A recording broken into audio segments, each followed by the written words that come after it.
मी पहिल्यांदा जिल्हा परिषद प्राथमिक शाळा पोखरी हवेली तालुका संगमनेर जिल्हा अहिल्यानगर। मी इयत्ता चौथीत शिकते। भाग फिरंगी भाग झाशी की रानी आई, भाग फिरंगी भाग झाशी की रानी आई, भारत मातेला त्रिवार वंदन भारत माता की जय, भारत मातेला त्रिवार वंदन भारत माता की जय। ओळखलं का बाळांनो मला मी कोण आहे? बरोबर, तीच मी वीरांगना स्त्री। माझ्या समोर इंग्रज यायला थरथरत होते। इंग्रजांना सोडो की पोळो करून सोडले होते। इंग्रजांना सोडो की पोळो करून सोडले होते तीच मी, झाशीची राणी लक्ष्मीबाई।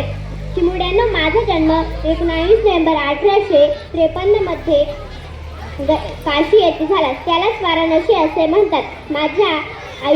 माझे बालपणीचे नाव मनकर्णिका। मन मला सर्व प्रेमाने मनू म्हणायचे। माझ्या आईचे नाव भागीरथी तर वडिलांचे नाव मोरोपंत असे होते। 4-5 वर्षांची असतानाच माझी आई वारली, पण माझ्या वडिलांनी मला आईच्या मायेने सांभाळले।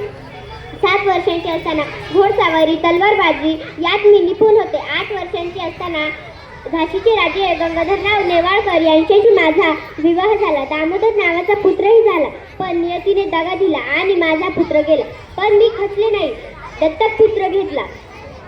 1953 मध्ये माझे सौभाग्य राजे गंगाधरपर्यंत मृत्यू पावले।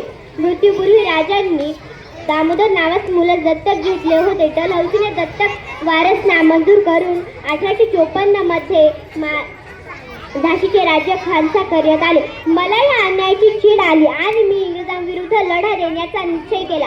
क्रांतीच्या ज्वाला फडकल्या, इंग्रजांची दानादार झाली। इंग्रजांचा खजिना दारुगोळा क्रांतिकारांच्या हाती सापडला होता। हिंदू व मुस्लिम बंधू भावाने प्रेरित होऊन खांद्याला खांदा लावून लढू लागले होते। मी माझ्या मुलाबाळांसाठी, कन्यापुत्रांसाठी, बंधू भगिनींसाठी मी माझी झाशी इंग्रजांच्या हाती देणार नाही हे मी पक्के ठरवले। मी लढले, बलिदान दिले, पण जिवंत राहून गुलाम झालेली प्रजा मी माझ्या डोळ्यांनी पाहिली नाही। पण आता मी हे काय पाहते? भ्रष्टाचार, स्त्रीभ्रूण हत्या, अंधश्रद्धा, गुलामगिरी, स्त्रियांवर मुलींवर होणारे अत्याचार आणि मोकाट फिरणारे गुन्हेगार। आपला देश जर प्रगती पदावर न्यायचा असेल तर भ्रष्टाचार थांबवा, स्त्रीभ्रूण हत्या थांबवा। स्त्रीतस्तर लढलेले आहेत जिजामाता, अहिल्यादेवी, मदर तेरेसा, कुती, सीता, अंजनी आणि मी झाशीची राणी लक्ष्मीबाई पण स्त्रीतस्तर लढलेली आहे। मुलींनो, घाबरायचं नाही, अन्यायाला वाचा फोडायचा, अन्याय सहन करायचा नाही। तुम्ही जर धैर्याने लढत राहिला तर आपला देश महासत्ता व्हायला वेळ लागणार नाही। मुलींनो, मी कशी लढले? छत्र छातीशी पुत्र पाठीशी कमरेला तलवार, छत्र छातीशी पुत्र पाठीशी कमरेला तलवार, केला शत्रूवर मी वार, केला शत्रूवर मी वार। मुलींनो, आता तुम्ही कशा लढणार? हिम्मत छातीशी शिक्षण पाठीशी हाती ज्ञान तलवार, हिम्मत छातीशी शिक्षण पाठीशी हाती ज्ञान तलवार, करा अन्यायावर वार, तुम्ही करा अन्यायावर वार, व्हा यशावरती स्वार, या वशावरती स्वार। धन्यवाद।